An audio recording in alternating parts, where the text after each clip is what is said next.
Hello everyone, welcome to my channel Savvy Commerce. My name is Ratna Dubey, and in this video I am going to start with the topic what is the difference between micro and macroeconomics. So, let's start. First of all, coming to the difference between the meaning, what is the difference between micro and macroeconomics? So, when we are talking about microeconomics, basically this microeconomics deals with the individual level. When we are talking the individual behavior of any consumer, any firm, that is the part of the microeconomics.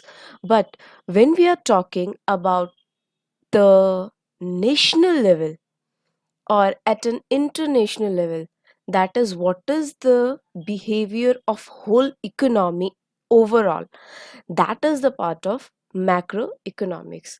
Now, next one is when we are talking about microeconomics, it deals with the individual economic. I already told you this thing, right?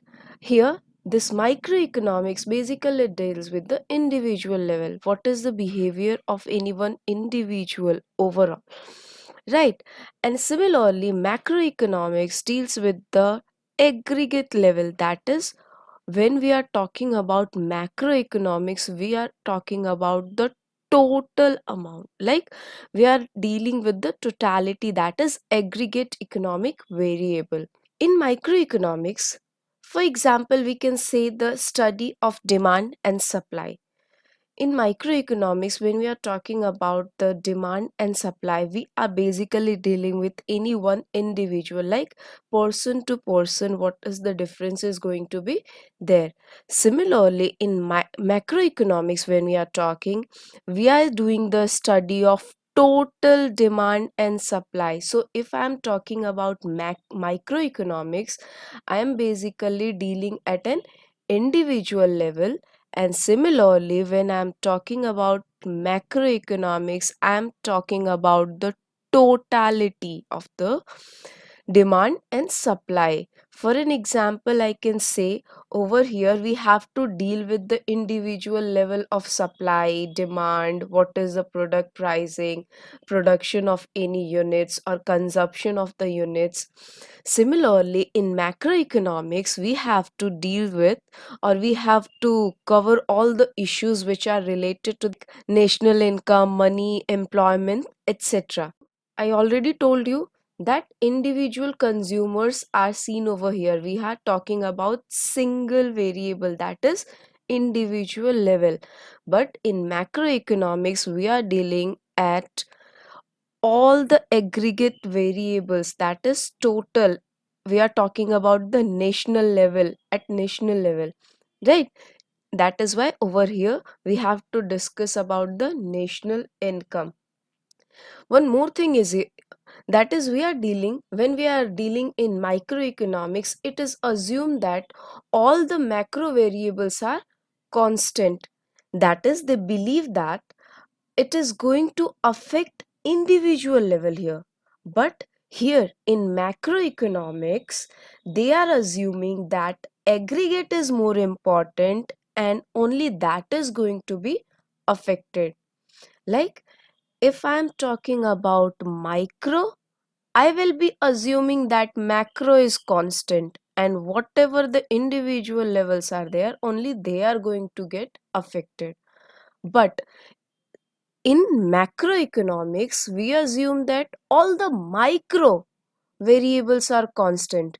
Here you can see opposites are the cases, right? Here they assume this one is constant, and in micro they assume that macro is constant because they deals with themselves only. Here in micro we are talking about individuals, so they believe that only individuals are going to be affected, and in macro they are talking about the totality at the national income, so they believe only this thing is going to be affected, other factors are of the microeconomics are constant.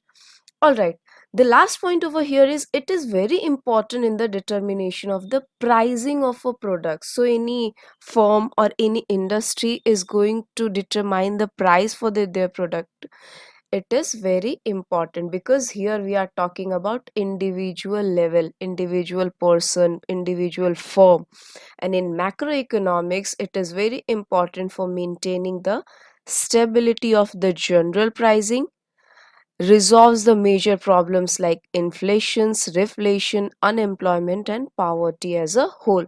These are the issues which are at a national importance. So basically, macroeconomic is a wide term, and this we are talking at the individual. So you can say this is the broader concept, because we have to deal at a national level. National income is the part of macroeconomics, and individuality like demand and supply is the part of microeconomics. So I hope you all are clear with the difference between microeconomics and macroeconomics.